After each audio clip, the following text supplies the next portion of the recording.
আছেন যে সাত কলেজের যে বিশ্ববিদ্যালয় রূপান্তর আন্দোলনটি ইতিমধ্যে সফল হওয়ার শেষ দ্বার প্রান্তে। আমরা আমাদের ন্যায্য বিশ্ববিদ্যালয়ের আন্দোলনের যে দাবি, সেই দাবি রাষ্ট্রের সকল স্টেক হোল্ডার, শিক্ষার্থী সহ অন্যান্য প্রতিনিধিদের সাথে বসে একটা যৌক্তিক সমাধানে পৌঁছে গেছি। এই শেষ সময়ে এসে আমাদের শিক্ষা ক্যাডারের একাংশ ষড়যন্ত্রমূলক তারা চালিয়ে যাচ্ছে।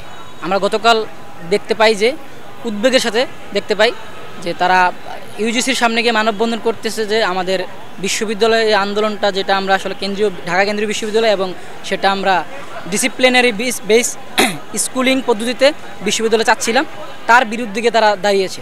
তারা বলতে চাচ্ছে এখন কলেজিয়েট ওয়েতে অথবা ন্যাশনাল ইউনিভার্সিটিতে অধিভুক্ত করা হোক। তো আমাদের এই ব্যাপারে তীব্র নিন্দা এবং প্রতিবাদ আমরা কালকে জানিয়েছি। প্রতিটা ক্যাম্পাসে বিক্ষোভ হয়েছে। আজকে প্রতিটা ক্যাম্পাসে মোটামুটি সকল ক্লাস এবং শিক্ষা একাডেমিক সকল কার্যক্রম ব্যাহত রয়েছে এবং আমরা বয়কট করেছি।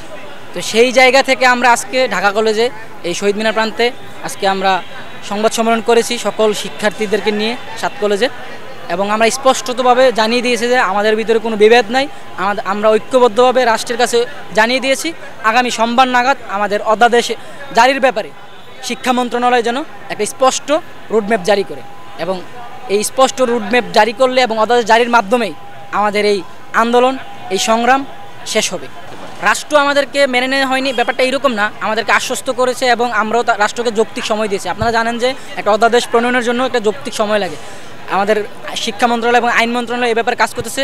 ইউজিসি সার্বক্ষণিক তত্ত্বাবধানে আমাদের এই ব্যাপারটাতে রয়েছে এবং আমাদের অলরেডি কিন্তু একটা অন্তর্বর্তীকালীন একটা প্রশাসক নিয়োগ হয়েছে এবং অন্তর্বর্তীকালীন একটা ব্যবস্থা জারি রয়েছে, যেহেতু আমরা অধিভুক্তিতা থেকে বেরিয়ে এসেছি ঢাকা বিশ্ববিদ্যালয় থেকে, এবং সেই জায়গা থেকে রাষ্ট্র তাদের কাজগুলো করেছে। কিন্তু আমরা দেখছি যে শিক্ষা সিন্ডিকেটের কতিপয় কুচক্রী মহল সেটা ব্যাহত করার জন্য বারবার পায়তারা করছে, এবং শেষ মুহূর্তে তারা এটা ব্যাহত করার জন্য একটা মানববন্ধন করেছে, সেটা আপনারা কালকে দেখেছেন।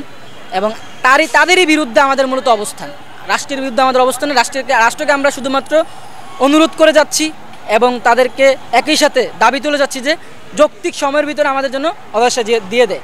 সেক্ষেত্রে কিছুদিন পূর্বে, মাসখানেক পূর্বে শিক্ষা মন্ত্রণালয়, আইন মন্ত্রণালয় এবং ইউজিসি যৌথ বিবৃতির মাধ্যমে জানিয়ে দিয়েছে সেপ্টেম্বর নাগাদ আমাদের অধ্যাদেশটা আসতে পারে। সেপ্টেম্বরে আমরা প্রায় মধ্যভাগে রয়েছি। সেক্ষেত্রে আমরা সেপ্টেম্বর 3 সপ্তাহে অর্থাৎ আগামী সোমবারে আমরা রাষ্ট্রকে বলে দিয়েছি যে আমাদেরকে যেন যৌক্তিক রুটম্যাপ দিয়ে দেয় এবং এই মাসের মধ্যেই অধ্যাদেশ দেওয়া সম্ভব, এবং সেটা কবে নাগাদ দিবে এবং কীভাবে আগামীর কর্মকাণ্ডগুলো চলবে এই ঢাকা কেন্দ্রীয় বিশ্ববিদ্যালয় তা যেন রুটম্যাপ জারি করে।